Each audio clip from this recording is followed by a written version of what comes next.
ఏమంటే మన ప్రాణం ఏమైనా స్ట్రాంగ్ గా ఉందా? చిన్నప్పుడు ఏదో కథ చెప్పేవారు, మాంత్రికుడు ప్రాణం ఎక్కడ ఉంటదంట, 7 సముద్రాలు దాటితే 7 సముద్రాలు అవతల ఇంకేవో ఉంటాయి.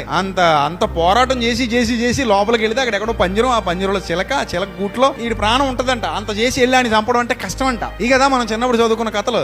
కనీసం అది కథలా వదిలే, నీ ప్రాణం ఏ చిలకలో ఉంది, ఏ పోవరంలో ఉంది, పోని ఎన్ని సముద్రాలు దాటాలి నీ ప్రాణం తీయడానికి?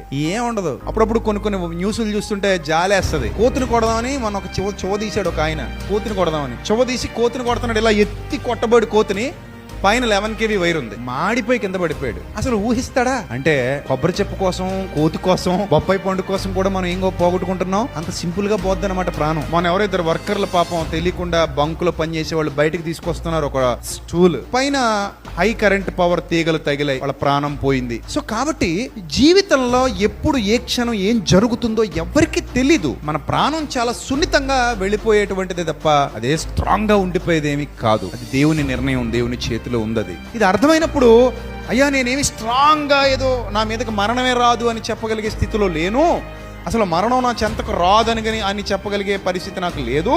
ఏ క్షణం ఏదైనా జరగొచ్చు. కాబట్టి నేను విధేయత కలిగి ఉండాలి, భయభక్తులు కలిగి ఉండాలి.